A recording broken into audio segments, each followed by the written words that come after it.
Olá, caros alunos. Iniciemos mais uma aula de História. Nesta aula nós falaremos um pouco sobre os Bantus, um povo africano que é muito importante para a gente compreender a nossa própria história, a história do Brasil. Vocês vão entender por quê no final desta aula. Esse povo, ele vivia e vivia até hoje ao sul do deserto do Saara. Na verdade, não é um povo, são vários povos que tinham costumes e línguas muito parecidas. Eles se originaram lá de onde hoje é a República de Camarões. E eles migraram, numa das maiores migrações já vistas, que durou 2.500 anos e que se iniciou em 1.500 anos antes de Cristo. Eles se deslocaram ao centro, ao leste e ao sul da África, e foram erguendo cidades, estabelecendo impérios, reinos, etc. O que aconteceu? Nesses reinos, por que eles tiveram esse poder de estabelecer reinos? Em primeiro lugar, eles foram substituindo os povos que ali viviam, que eram povos nômades, que viviam da caça, da coleta, da pesca. E eles, por terem o domínio do ferro e praticarem a agricultura, eles tiveram possibilidade de fortalecer seus reinos. E assim, a gente tem um reino muito importante, que é o que a gente vai estudar nesta aula, que é o Reino do Congo.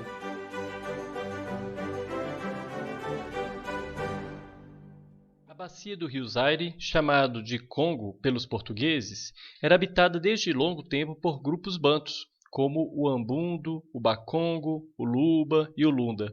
Segundo uma tradição, um grupo bantu vindo do noroeste e liderado por Nimi Alukene atravessou o rio Zaire entre o final do século XIV e início do século XV e passou a dividir o espaço com os antigos moradores da região.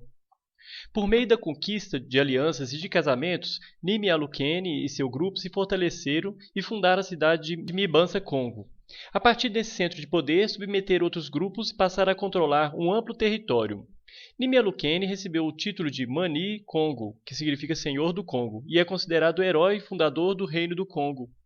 Na capital, o Mani Congo exercia sua autoridade com o auxílio de 12 conselheiros, entre os quais estavam os secretários reais, os oficiais militares, os homens da lei e os coletores de impostos, entre outros. Desses 12 conselheiros, 4 eram mulheres e representavam o clã das avós do rei. Entre os congos, os homens se dedicavam à caça, à pesca, à coleta de alimentos. Já o trabalho na agricultura era feito por mulheres. Elas cultivavam legumes, verduras, frutas e cereais, com destaque para o sorgo.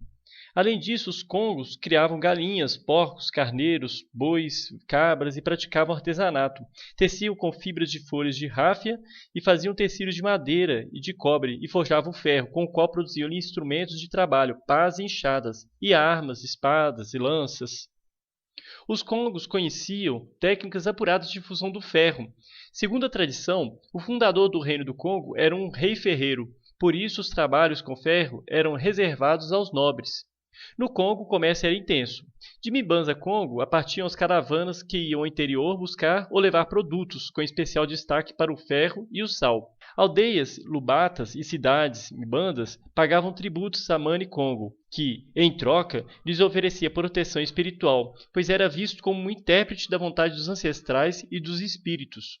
Os tributos eram pagos em espécie, que era sorgo, vinho de palma, metais, frutas, gado, marfim e peles, e em dinheiro.